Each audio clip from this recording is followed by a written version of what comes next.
कि गोल्ड में बड़े टाइम फ्रेम से छोटे टाइम फ्रेम पर लेवल्स कैसे निकालने हैं। बताता हूँ कि मार्केट में आपको लेवल्स निकालने कैसे होते हैं। सबसे पहले काम आपको करना है, कभी भी मान लो आपके सामने गोल्ड का ये चार्ट है और आपको कुछ भी समझ में नहीं आ रहा है कि मैं अब चार्ट पे क्या देखूं, क्या करूं, किधर की डायरेक्शन का ट्रेड लूं, कुछ समझ में नहीं आ रहा आपको। सिंपली क्या करो, एक बार डेली टाइम फ्रेम खोलो, डेली टाइम फ्रेम पर चार्ट को रीसेट करिए। आपके सामने एकदम नेकेड चार्ट है, ठीक है, एकदम नेकेड चार्ट, कुछ नहीं दिख रहा है। आपने देखा ओके, मार्केट का ट्रेंड क्या है ओवरऑल, मार्केट का ओवरऑल ट्रेंड यहाँ पर बियरिश चल रहा है, डाउन साइड के लिए चल रहा है, इतना आपने देख लिया। अब आप ये देखिए कि 4 आवर के टाइम फ्रेम पर जाइए, मतलब ऐसे शिफ्ट वाइज छोटे छोटे टाइम फ्रेम पर 4 आवर के टाइम फ्रेम पर जाइए। आपको जो सबसे पहला काम करना है वो देखना है मार्केट के एज, मार्केट के एजेस देखिए, रीसेंट हाइज और रीसेंट लोज। तो मैंने देखा कि जो मार्केट का भी रीसेंट लो बना था वो यहाँ पर बना था, मैंने इसको ड्रॉप किया और मैंने एक चीज़ देखी कि मार्केट को जो भी रीसेंट हाई बना था वो लगभग यहाँ के आसपास बना था, ठीक है।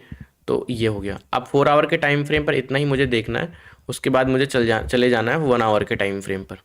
मैं 1 आवर के टाइम फ्रेम पर जब आया तो मुझे फिर ये देखना है कि 1 आवर के टाइम फ्रेम पर रीसेंट हाई और रीसेंट लो कौन सा बना था। तो 1 आवर के टाइम फ्रेम पर अभी जो रीसेंट हाई बना था वो मार्केट ने ये वाला बनाया था, ठीक है, दिस वन। और रिसेंट लो मार्केट ने अभी कौन सा बनाया है 1 आवर के टाइम फ्रेम पे, तो 1 आवर के टाइम फ्रेम पर मार्केट ने रिसेंट लो अभी ये वाला बनाया था, ठीक है। तो मैं इसको इस तरीके से ड्रॉ कर दूंगा। अब मुझे 1 आवर से जाना है फिर से 30 मिनट के टाइम फ्रेम पर, ठीक है। इस तरीके से आप मार्केट में लेवल्स को निकालते हो। अब जैसे ही आपने 30 मिनट के टाइम फ्रेम पर आए, 30 मिनट के टाइम फ्रेम पर आपको कुछ खास नहीं दिख रहा है क्योंकि ऑलरेडी 1 आवर पे आपने कर दिया है। 15 मिनट के टाइम फ्रेम पर आपको जाना है। 15 मिनट के टाइम फ्रेम पर जब आप एंटर करोगे तो आपको देखने को मिलेगा कि मार्केट यहाँ पर इस लेवल पर एक बेस फॉर्मेशन कर रहा है। तो अब आपका काम यहाँ पर क्या बन जाता है, थोड़ा सा टेक्निकल एनालिसिस का नॉलेज होना जरूरी है। आपको ये देखना है कि ये जो मार्केट का लोअर एज पॉइंट था, क्या ये मार्केट के साथ कनेक्ट कर रहा है। Yes, it is connecting with the market.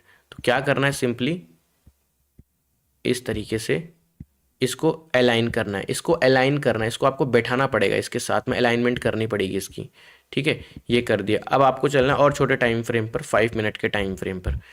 अब आपको 5 मिनट में देखना है कि मार्केट में कहाँ कहाँ पर, अगर मार्केट डाउन ट्रेंड में, ध्यान से सुनिएगा, वेरी इंपॉर्टेंट टॉपिक है, इसको मिस मत करना। अगर मान लो मार्केट डाउन ट्रेंड में है तो आपको ढूंढने रीसेंट हाई, और अगर मार्केट बाइंग ट्रेंड में है तो आपको ढूंढने रीसेंट लो।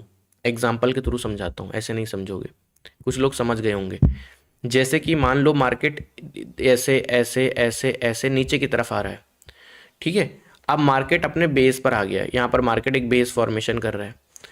अगर मान के चलो मार्केट यहाँ से नहीं यहीं पर है तो आपको ढूंढने रीसेंट हाईज। तो रीसेंट हाई गोल्ड का एक ये हो गया, एक ये हो गया, एक ये हो गया और एक ये हो गया। तो आपने मार्केट के रीसेंट हाई ढूंढ लिए हैं, पर मार्केट की डायरेक्शन क्या थी, बियरिश। अगर वही मार्केट एक बुलिश डायरेक्शन में चल रहा है और मार्केट अपने एक बेस फॉर्मेशन पे आ गया, एक रिजेक्शन पॉइंट पर आ चुका है जहां पर मार्केट रिजेक्शन ले रहा है, तो अब आपको क्या करना है, अब आपको मार्केट में ढूंढना है रिसेंट लो। समझ में आ रहा है, समझ में आ रहा होगा डेफिनेटली। तो मार्केट का एक रिसेंट लो ये हो गया, एक रिसेंट लो ये हो गया और एक रिसेंट लो ये हो गया, जब मार्केट बुल रन में है। और जब मार्केट बियर रन में है तो फिर आपको रिसेंट लो ढूंढने हैं। तो अभी देखो जैसे मार्केट यहाँ पर है, मार्केट क्या कर रहा है, gold, what is gold doing right now, gold यहाँ पर अपना बेस फॉर्मेशन कर रहा है, यानी कि बेस बनाने की कोशिश कर रहा है। तो आपको ढूंढना है